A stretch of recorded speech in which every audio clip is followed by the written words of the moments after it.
분노 신호등. 왜 가정에서 화가 많이 날까? 1. 감정이란 무엇인가? 감정은 바람처럼 눈에 보이진 않는다. 하지만 분명히 존재하며 산소 같은 역할을 하여 많은 사람의 삶에 생기를 주며 가슴을 시원하게 하고 감동을 준다. 하지만 때로는 태풍처럼 사납게 휘몰아쳐 많은 사람에게 피해를 주기도 한다. 인간은 누구나 긍정적인 감정과 부정적인 감정을 갖고 있다. 어느 감정이든 밝은 부분과 어두운 부분이 있다. 그리고 사람들의 내면에서 두 개의 감정이 갈등을 일으킬 때가 많다. 만약 당신이 감정을 관리할 수 있다면 성숙한 삶을 살아가겠지만 감정이 휘둘리는 사람이 될 때는 순간적으로 모든 것을 상실할 수도 있다. 감정은 눈에 보이지 않고 그냥 가슴으로 느끼는 것이지만 가장 중요한 것이다. 내가 느끼는 감정은 현재 나의 삶에서 중요한 것이다. 무엇이 만족스럽고 무엇이 불안하고 불만족스러운 것인지를 알려준다. 나의 기본적인 욕구를 지키기 위하여 감정이 있는 것이다. 자신의 감정이 느끼는 소리에 귀를 기울이는 지혜가 필요하다. 내가 느끼는 감정은 무의식적이며 자동적이다. 의식이 미처 알아차리기도 전에 다양한 모습으로 감정은 표현되고 있다. 슬픔이라는 감정은 과거를 완결시켜주는 에너지 구실을 한다. 충분히 울고 나면 과거가 치유된다. 슬픔이 위로받지를 못하거나 마침표를 찍지 못하면 우울해지기도 한다. 눈물이 하나님이 우리에게 주신 치료제라 할 수 있다. 두려움의 감정은 지혜를 주는 에너지이다. 인간 내면에는 누구나 두려움을 갖고 있다. 두렵기 때문에 선택과 결정, 그리고 지혜로움이 생기는 것이다. 죄책감이란 감정은 양심을 깨워주고 발달시켜주는 에너지이다. 무엇인가 잘못을 했을 때 잠자고 있는 양심을 깨우쳐준다. 그리고 새로운 비전을 향해 도전하게 한다. 수치심은 부끄러운 감정을 말하지만 사람이 어떻게 인식하느냐에 따라 달라진다. 수치심을 느낄 때마다 좌절하는 사람도 있지만 사실 수치심은 자신의 한계성과 유한한 존재임을 깨닫게 하는 에너지이다. 또한 우리의 삶의 방향을 설정하게 해주며 성장과 성숙, 그리고 창조주를 향하게 하는 에너지이다. 기쁨의 감정은 욕구가 충족되었다는 행복과 만족스러움을 주는 에너지이다. 분노의 감정은 생명의 에너지이다. 분노는 모든 에너지의 기본이 된다.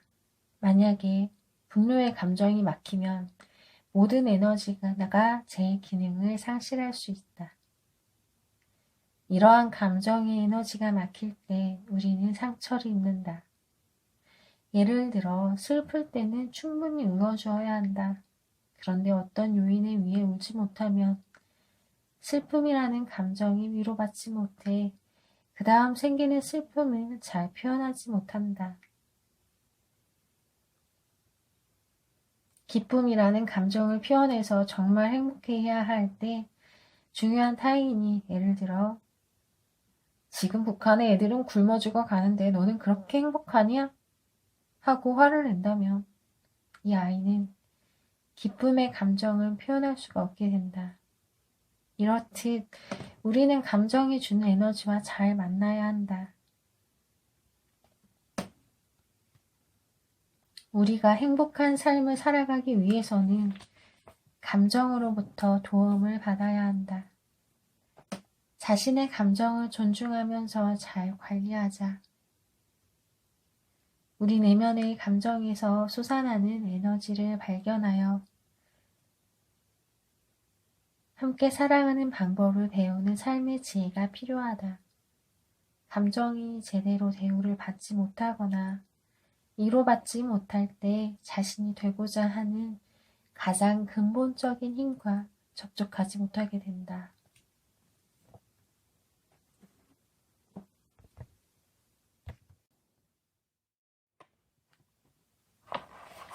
분노 신호등이 분노란 감정은 무엇인가? 분노는 선한 것도 악한 것도 아닌 하나의 감정이다. 분노는 인간의 기본 감정이며 희로애락 가운데 하나인 노의 감정이다. 분노는 인간이라면 누구나 가질 수 있는 하나의 감정일 뿐이다. 지극히 정상적이고 당연한 감정인 것이다. 그러나 분노를 잘못 사용하게 되면 폭력이 되고 악한 영들이 틈타는 통로가 된다. 분노는 인간 생활의 기본적인 감정이며 우리에게 가장 소중한 감정이다. 인간은 누구나 자아 실현의 욕구가 있다. 그 자아 실현의 욕구가 목표 지향적이며 긍정적으로 표현되면 얼마나 좋을까. 그렇지만 어릴 때는 오히려 분노와 짜증으로 표현되는 경우가 많다.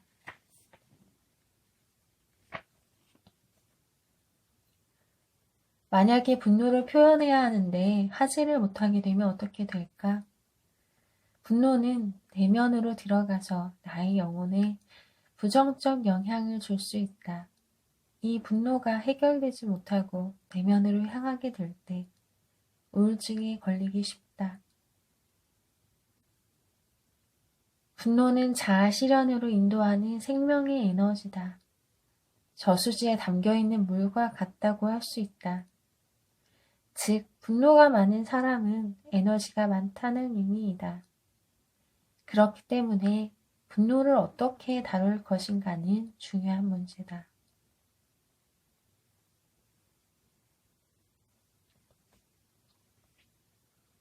분노는 2차적 감정이다. 분노는 스스로 존재하는 것이 아니라 어떤 요인에 의해 1차적 감정이 상하였을 때 표출되는 감정이 분노이다.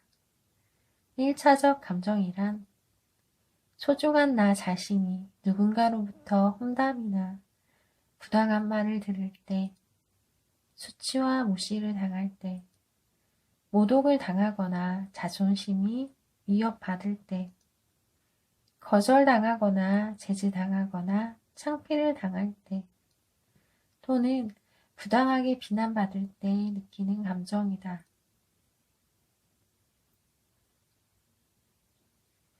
1차적인 감정이 상처를 입게 되면 분노가 일어난다. 그래서 분노를 2차적 감정이라고 한다. 당신이 화나는 상황을 떠올려 보고 그때 왜 화가 났는지 내면을 들여다보라. 그것은 1차적인 감정이 상처를 입었기 때문이다. 예를 들면 두려움과 불안 또는 수치심이라는 감정을 느꼈을 때 그 감정을 표현하는 방법이 분노일 가능성이 크다는 것이다. 이런 이유로 분노를 다룰 때는 1차적 감정을 바르게 이해하는 것이 중요하다.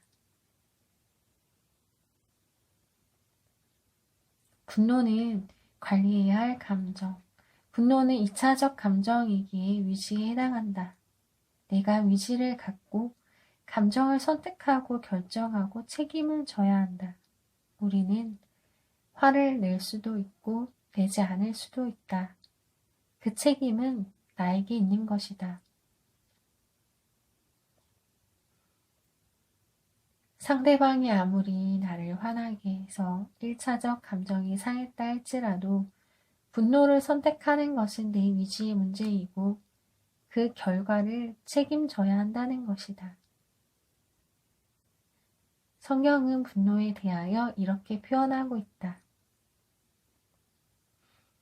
분을 내어도 죄를 짓지 말며 해가 지도록 분을 내지 말고 마귀에게 틈을 주지 말라. 에베소서 4장 26절에서 27절. 분을 낼 수 있다. 그러나 오래 참지 마라. 오래 품지 마라.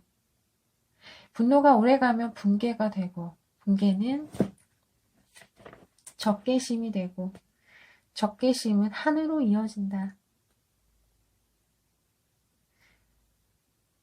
분노는 감정이지만 붕괴로 가면 공격적이며 파괴적인 행동으로 나타날 수 있다. 성경이 분을 내어도 죄를 짓지 말라는 것은 우리가 분노를 다스릴 수 있고 선택할 수 있는 감정이라는 것이다. 지속해서 분노를 갖고 있으면 마귀가 틈을 탄다고 했다. 마귀는 창조의 능력이 없다. 상한 감정에 붙어 기생을 한다. 음식도 상하면 균이 발생하는 것처럼 분노의 감정은 선도 아니고 악도 아니다. 분노는 우리에게 에너지를 주지만 분노를 제때 관리하지 못하면 상한 감정이 되어 악한 영들이 틈타는 통로가 된다.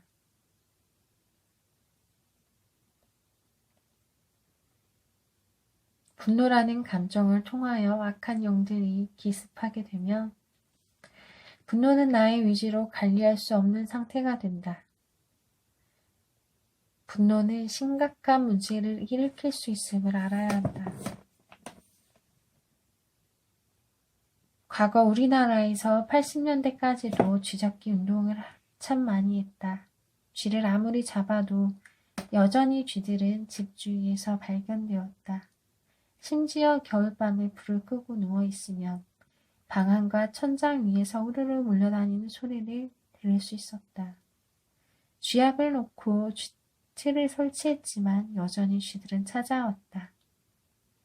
자신의 생명 위협을 느껴도 쥐들은 오게 되어 있다. 왜 그럴까? 그 이유는 쥐들이 좋아하는 음식이 있었기 때문이다. 쥐들이 좋아하는 쓰레기들이 있기 때문이다. 이와 마찬가지로 악한 영들은 인간들의 감정적 쓰레기를 좋아한다. 감정적 쓰레기는 여러 가지 종류가 있다. 병적인 열등감, 해로운 수치심, 비실제적인 두려움, 잘못된 두려움, 잘못된 죄책감 등 다양하다.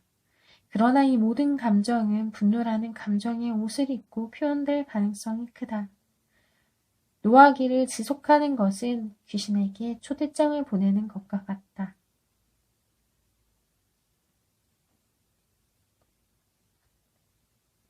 이제 우리는 감정적 쓰레기를 자기 개발과 자아 실현의 에너지로 승화시키는 삶을 훈련해야 한다. 분노라는 감정이 자기 개발과 자아 실현의 에너지로 전환하지 않으면 상한 감정이 된다. 상한 감정이 되면 쥐들이 달라붙어서 내 영혼과 에너지를 갉아먹게 되며 나를 지배하게 된다. 분노의 감정은 누구도 피할 수 없다.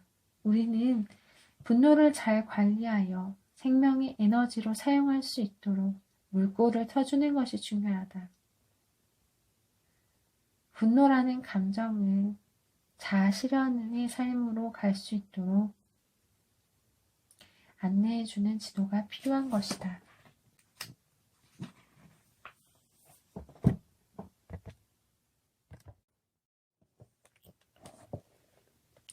분노 신호등 3. 위로받지 못한 상한 감정은 어떻게 될까? 우리는 성장하면서 수많은 감정을 느끼며 살아간다. 그 중에서 위로받은 감정도 있지만 위로받지 못한 감정도 많다. 역기능적인 가정 환경 요인에 의해 위로받지 못한 감정을 표현할 수 없었고 상처로 남게 되었다. 그래서 우리 감정은 위로받아야 한다. 표현할 수 없었던 위로받지 못한 그 감정들은 다 어디로 갔을까? 자연히 없어진 것일까? 아니면 인간의 내면 어딘가에 꼭꼭 숨어서 자신의 모습을 감추고 있을까? 마음이 상하였을 때 위로받지 못한 상한 감정은 없어지지 않는다. 우리의 위로받지 못한 상한 감정을 철저하게 숨기며 살아간다. 상한 감정을 숨기는 장소는 무의식이라는 지하 세계이다. 억압이라는 방어 기제를 사용하여 깊은 무의식의 세계로 위로받지 못한 상한 감정을 강하게 밀어넣게 된다. 무의식의 세계로 들어간 상한 감정은 오랫동안 미해결된 채로 고요하게 존재하다가 어느 정도 힘을 가졌을 때 생수 에너지로 표출되기도 하고 복통을 일으키기도 한다. 그렇다면 무의식 속에 밀어넣어버린 감정은 어떻게 되는 것일까? 위로받지 못한 상한 감정은 어떤 형태로 우리의 삶의 모습을 드러낼까?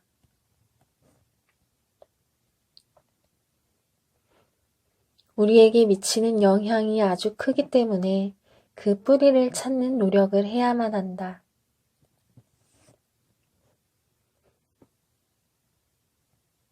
첫 번째, 위로받지 못한 상한 감정은 가정생활에서 많이 표출된다. 무의식 속에 꼭꼭 숨은 위로받지 못하고 미해결된 상한 감정은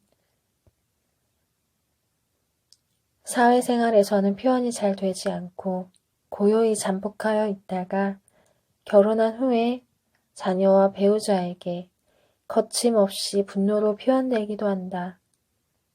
자녀의 어떤 행동으로 인해 화가 나는 것이 아니라 자녀의 어떤 행동이 나의 내면에 해결되지 못한 감정을 터치하기 때문에 격하게 화를 내게 된다.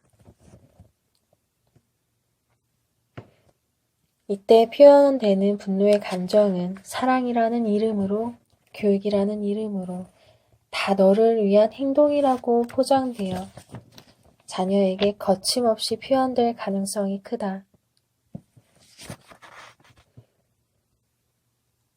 자녀에게 분노를 많이 표출하는 사람들에게 공통적인 특징이 있다.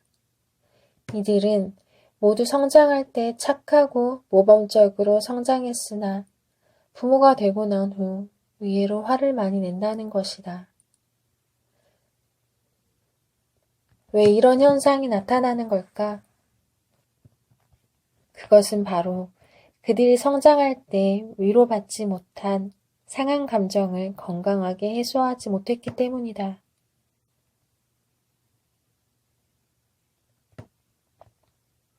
두 번째, 무의식 속에 잘 억압된 상한 감정은 특별히 그럴 만한 상황이 아닌데 예민하게 반응하게 한다. 때로는 무의식 속에 억압된 감정이 우리 몸속으로 들어가 다양한 형태의 질병을 일으키기도 하며 우울증의 형태로 자신을 드러내기도 한다. 세 번째, 위로받지 못한 상한 감정을 술로 풀어내는 경우도 있다.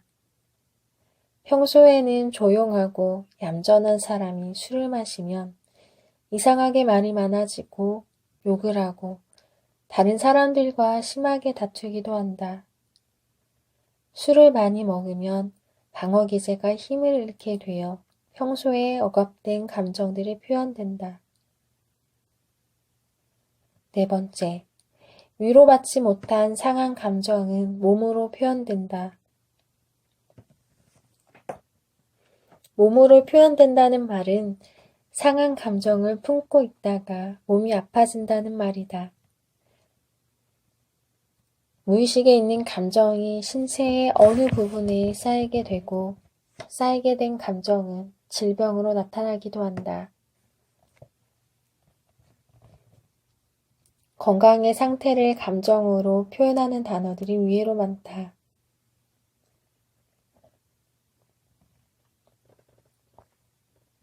목에 가시 같은 존재, 간이 조마조마하다, 간이 콩알만해졌다, 간이 열받았다 등과 같은 말들을 들어본 적이 있을 것이다.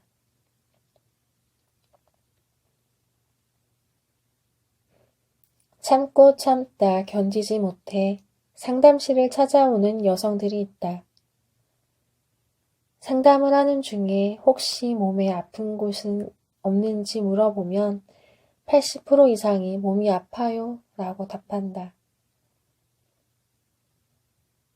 그 이유는 감정을 묻어두어 몸이 고생했기 때문이다. 가을에 떨어지는 낙엽으로 비유하자면 물기가 전혀 없는 바싹 마른 낙엽이다. 누군가가 조금만 건드려도 깨어지는 낙엽으로 비유한다. 물기가 없어서 그런 것처럼 감정을 묻어두고 살아온 세월이 지나치면 몸이 건조해지기에 몸이 아플 가능성이 커진다. 5번째, 무의식 속에 잘 억압된 감정은 꿈을 통하여 표출되기도 한다. 억압을 많이 한 사람은 꿈에서 아톰이 되어 하늘을 날아다니는 꿈을 꾸기도 한다. 때로는 나체로 춤을 추기도 하는 꿈을 꾸기도 한다. 위로받지 못한 감정이 꿈속에서 마음껏 자신을 표현하게 되는 것이다.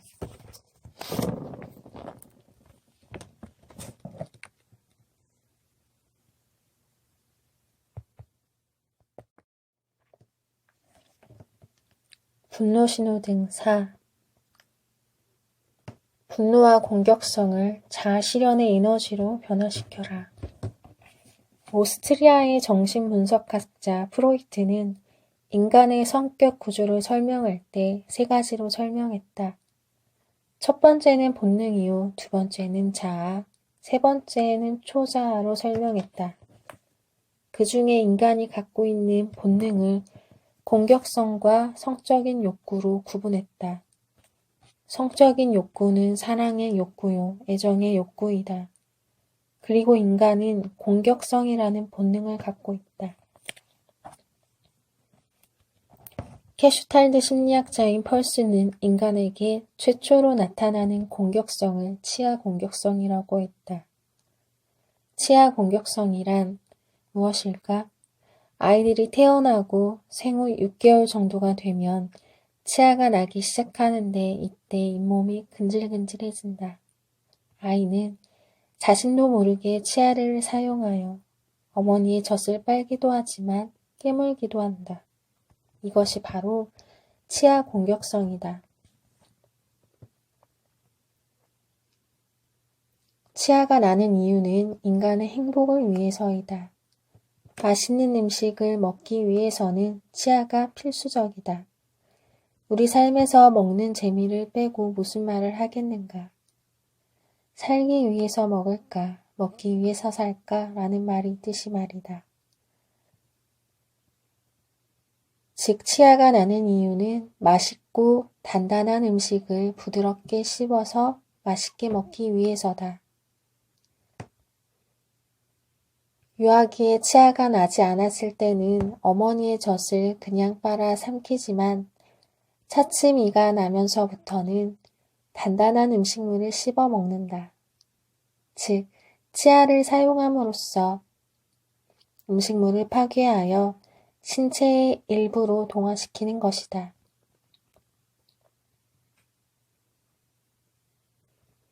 만일 음식물을 제대로 씹지 않고 삼키면 음식물은 소화되지 않은 채 남아있게 되고 결국에는 소화불량이나 복통을 일으킬 수 있다. 이와 비슷한 원리로 인간은 성장하면서 심리적 치아 공격성이 자연스럽게 발달한다. 심리적 치아 공격성에 대해 좀 더 자세히 알아보자. 아이는 성장하면서 자율성과 주도성이 생기면서 자신이 자율적으로, 주도적으로 하고 싶은 것이 많아진다. 호기심이 많아지고 모든 것이 신기하고 만져보고 싶고 깨물어 보면서 확인하며 탐색해 간다. 이러한 욕구는 모양은 조금 다르다 할지라도 성장하면서 지속해서 발달할 것이다.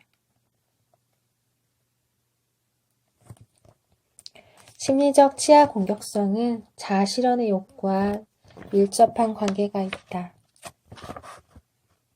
목표 지향적이거나 모험과 도전 정신이 강한 기질을 가진 아이라면 심리적 치아 공격성은 아주 강할 것이다. 모든 일에 부모와 부딪힘이 심할 것이고 갈등을 일으키게 될 것이다.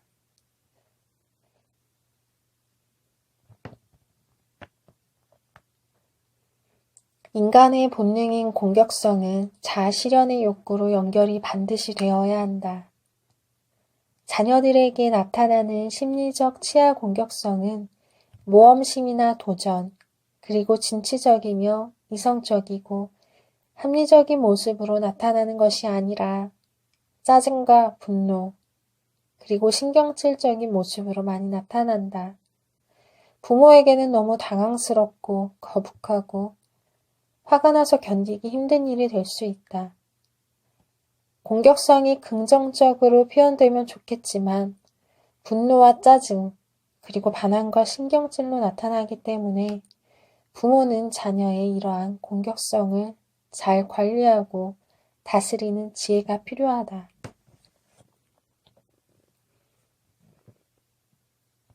그렇다면 이런 아이의 공격성을 관리하지 못하면 어떤 일이 일어날까?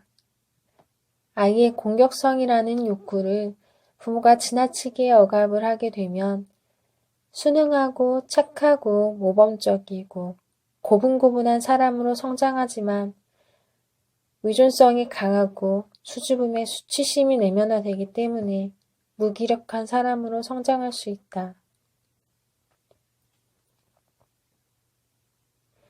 반대의 경우라면 또 어떤 일이 일어날까? 공격성이라는 욕구를 제지하지 않고 오냐오냐 하며 키우게 된다면 아이는 충동적이고 폭력적이며 자기중심적이며 아나무인의 사람으로 성장할 가능성이 크다. 한편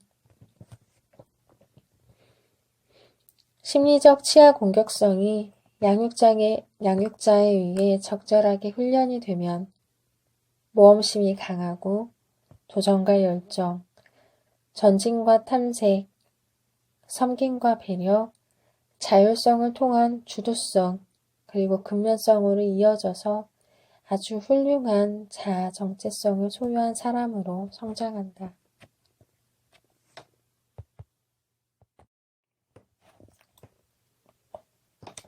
분노 신호등. 5번째, 분노를 표현하는 방법이 중요하다. 분노는 상황에 맞게 적절하게 내어야 하며 표현 방법도 건강해야 한다. 분노를 적절하게 상황에 맞게 건강하게 표현할 수만 있다면 우리는 성숙한 인격자이며 분노라는 에너지를 관리하며 다스리는 사람이 된다. 분노라는 감정에서 자아 실현의 에너지를 찾아내어 자신의 미래를 향해 도전하는 사람이다. 특히 가정에서 분노를 상황에 맞게 적절하게 관리하며 건강하게 표현할 수 있다면 당신은 성숙한 사람이다. 문제는 가정에서다. 사회 속 대인관계에서는 인격적이며 성실과 정직으로 타의 모범이 되는 사람이 가정에서도 동일한 인격으로 살아가는 지는 알 수 없기 때문이다. 대부분의 사람은 가정에서 화를 많이 내는 경향이 있다. 집에만 들어오면 바깥에서의 모습과는 달리 화를 잘 내는 사람들, 과연 그들에게는 왜 그런 일이 일어나게 되는 것일까?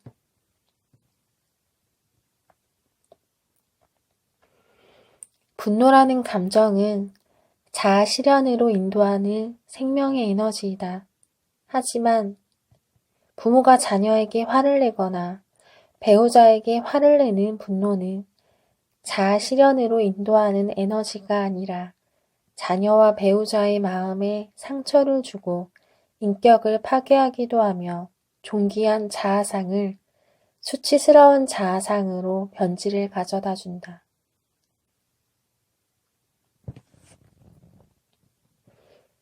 그 이유는 무엇일까?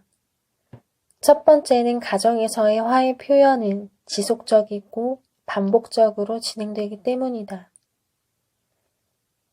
대인 관계에서는 분노를 잘 조절하는 사람도 가정에 들어오게 되면 분노의 감정을 잘 관리하지 못하고 순간적으로 화를 내게 된다. 그리고 가정에서 표현되는 화는 오랫동안 반복되고 지속이 되기에 심각한 문제가 될 수 있다. 일주일에 한 번씩 화를 낸다고 해도 1년에 52번을 내게 된다. 그리고 10년이 지나면 520번이다.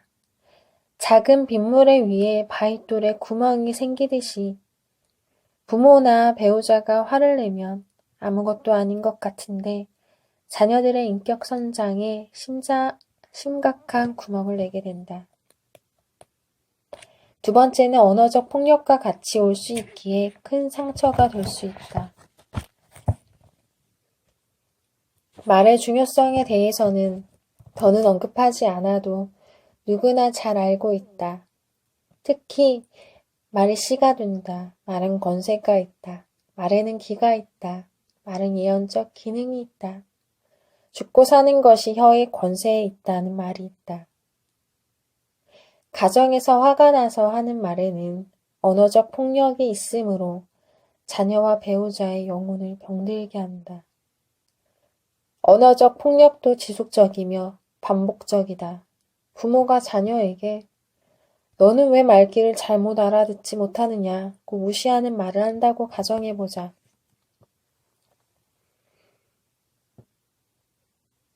하루에 한 번을 들으면 1년을 365번을 듣는다.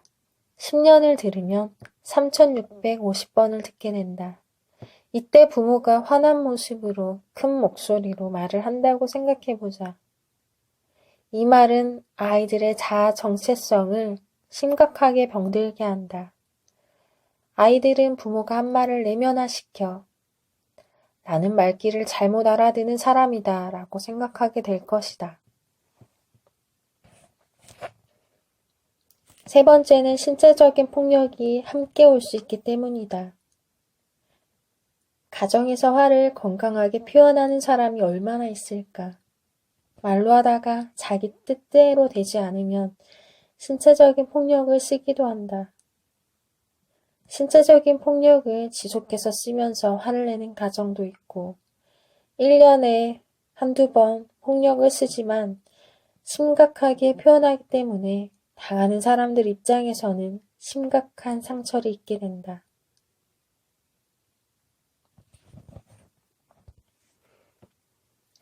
상처를 가장 많이 입게 될 때가 언제인가?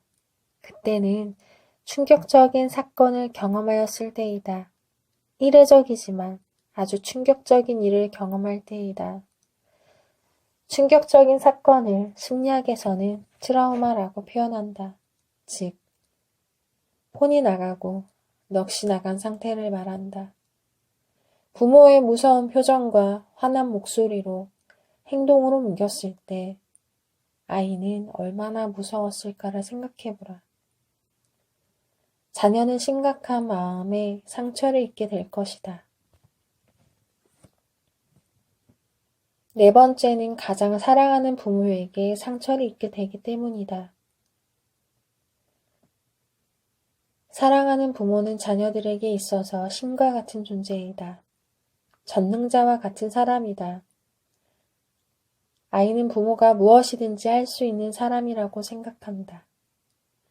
신과 같은 전능자가 화를 내면서 야단을 치거나 못마땅한 눈빛으로 나를 바라볼 때 자녀의 마음에서는 불안과 두려움이 생기며 자신의 존재를 부정적으로 생각하게 된다. 그러므로 가정에서 부모의 분노는 대단히 무섭고 두려운 것이다. 그 영향력은 아이의 어두운 그림자가 되어 평생을 같이 할 수도 있다.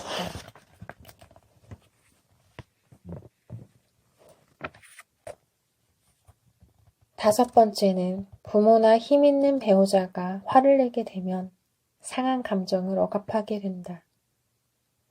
억압된 상한 감정은 위로받지 못한 채로 가슴에 깊이 묻혀 있다가 결혼을 하거나 힘을 갖게 되면 분노의 감정이 다시 살아나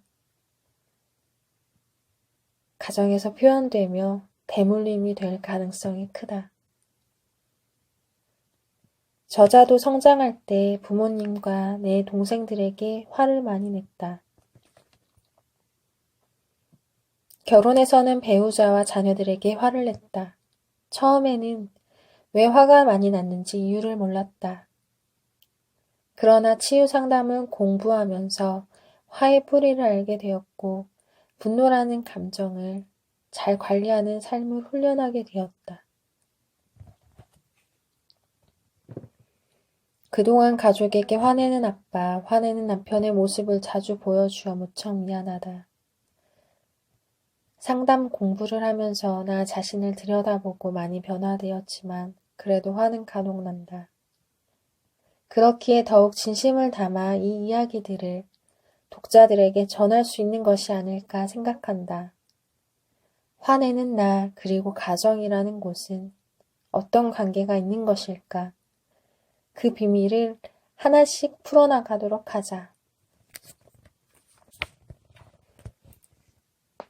가정에서 화를 내는 방법은 사람마다 다르다. 우리는 화를 낸다고 말할 때 꼭 소리를 지르고 욕을 하고 무슨 행동을 해야 화를 내는 것으로 생각하겠지만 사실은 사람마다 화를 내는 방법이 다르다. 유형 1. 불같이 화를 내는 사람. 작은 일에도 순간적으로 욱하는 감정이 올라와 큰 목소리로 화를 내는 사람이 있다. 가정에서는 화를 달고 산다고 보면 될 것 같다.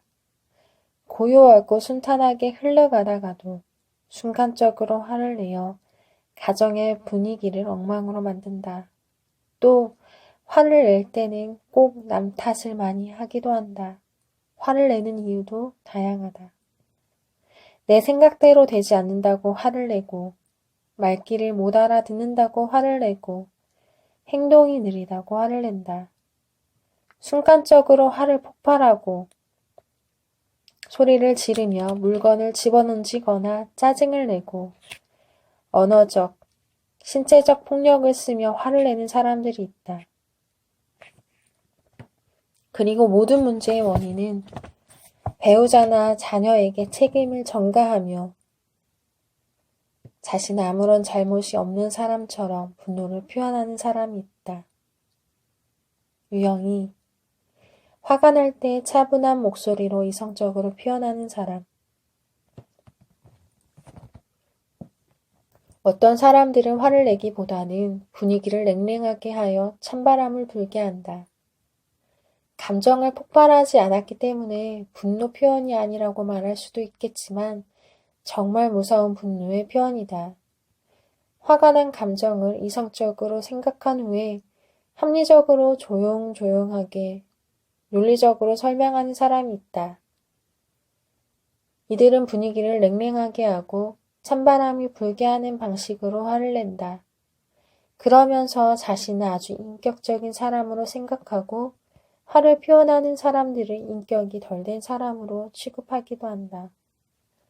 자녀들이나 배우자에게 불만이 있을 때 감정적으로 격하게 분노를 표현하기보다는 표정이나 목소리와 억양을 차분하게 해서 찬바람이 날 정도로 분위기를 냉랭하게 하여 자신의 분노를 표현하는 사람이 있다.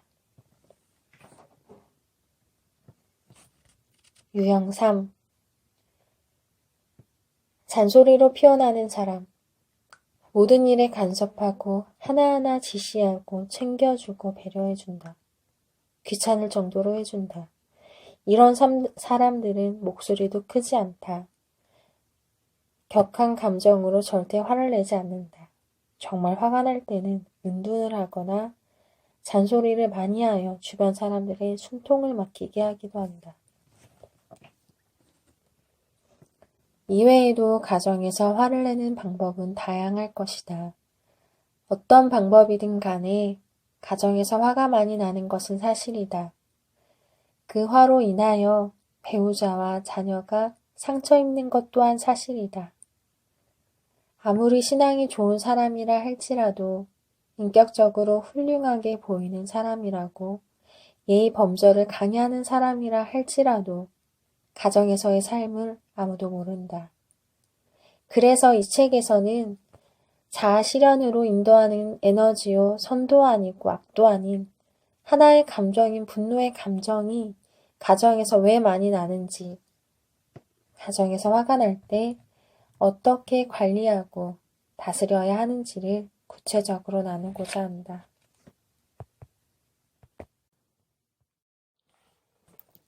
분노 신호등 함께 나누기.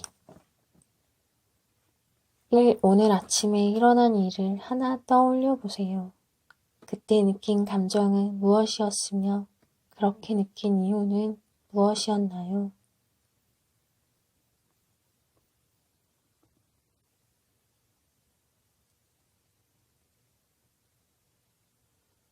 2. 감정은 에너지입니다. 최근에 당신에게 가장 많은 에너지를 준 감정은 무엇이었나요?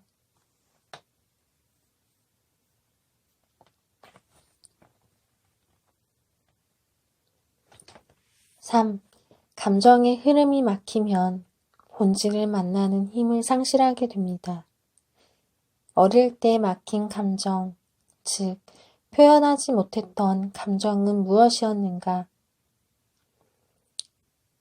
감정의 흐름이 막힌 이유는 무엇이었나요?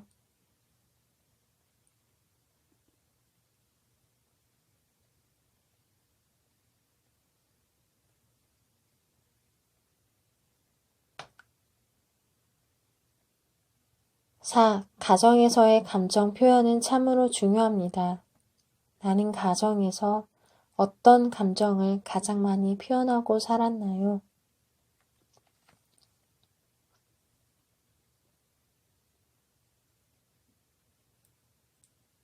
5.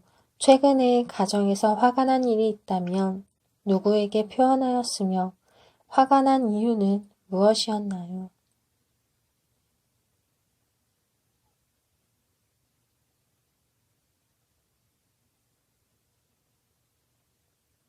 6. 가정에서 화가 날 때 나는 어떻게 표현하였나요? 1. 고함을 쳤다. 2. 물건 따위를 집어 던졌다. 3. 입을 꾹 다물고 있었다. 4. 가출 또는 자기만의 동굴로 들어갔다. 5. 울었다. 6. 다른 사람에게 이야기를 털어놓았다. 7. 가장 만만한 사람에게 화를 내었다. 8. 때렸다.